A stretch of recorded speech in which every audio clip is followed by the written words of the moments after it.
আপনি শহর থেকে আসছেন গ্রামে ঝাড়ু দেওয়ার জন্য? হ্যাঁ, কাজ করতে আসছি। কাজ না করলে ভাত খাবার নাই। জোটে না, সেই জন্য কাজ করতে আসছি। তা ভালোভাবে ঝাড়ু দেন। হ্যাঁ, অনেক অবশ্যই। পাতা দেখো, কিন্তু আছে দেখো এখানে। কত সুন্দর করে ঝাড়ু দিয়েছি, দেখো। এরা ঠিক কারা? আছে, এরা আমার মেহমান। ঠিক আছে, আজকে আমরা পিকনিক খাবো। ঠিক আছে, পিকনিক খাবো, এই জায়গায় বসে রান্না করব। আর সেই জন্য হচ্ছে এখানে এই অনেকগুলি, প্রস্তুতি নেওয়া হচ্ছে। হ্যাঁ, প্রস্তুতি নেওয়া হচ্ছে। এখানে অনেকগুলি পাতা ছিল, সেই পাতাগুলি এখন এই যে ঝাড়ু দিয়ে এক সাইড করব। এখানে রোদ আছে, বুঝছো, এই রোদে রাখবো। তারপরে হচ্ছে আরেকটু শুকাবে, তারপর এগুলো দিয়ে রান্না করব। আর লাকড়ি তো বাসা থেকে নিয়ে আসবো।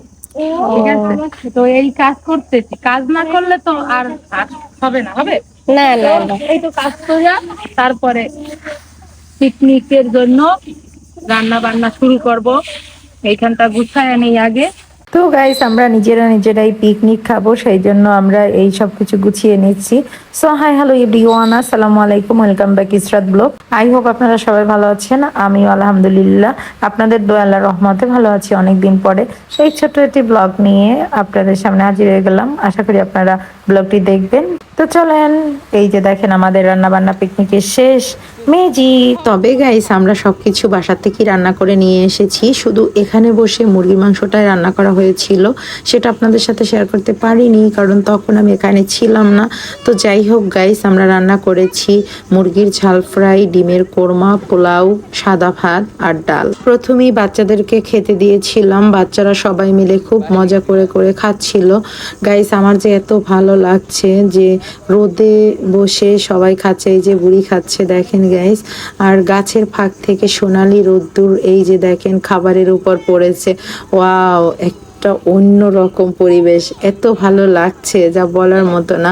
যারা গ্রামে বসবাস করেন আর গ্রামে বেড়াতে আসেন, তারাই একমাত্র বুঝবেন এই গ্রামের মজা।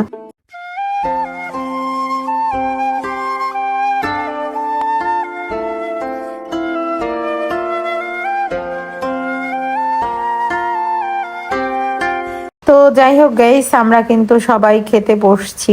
এখানে বাইরের কেউই না, সবাই আমরা নিজেরা। শহর থেকে গ্রামে গেলে বন জঙ্গলে বসে বনভোজন করার মজাটাই আলাদা। তো আমরা এখানে সবাই মিলে খেতে বসে খুবই এনজয় করছিলাম। এটা আমাদের বাসা থেকে একটু দূরে ছিল, একটু আশেপাশে বাগান ছিল। ওহ, খাওয়ার কি মজা! এই যে দেখেন গাইস, আমি আমার কাজিনের বোম্বাই মরিচ গাছ থেকে বোম্বাই মরিচ এনে খুব মজা করে খাচ্ছিলাম। আমার ভাইয়ের ওয়াইফও আমাকে একটা পা দিয়েছিল, পা খেতে আমার বেশ ভালো লাগে। আর এই যে বোম্বাই মরিচ। তো যাই হোক গাইস, সবার কিন্তু খাওয়া দাওয়া শেষ, আমার মোটেই শেষ হচ্ছে না। আমি আস্তে আস্তে ধীরে ধীরে মজা করে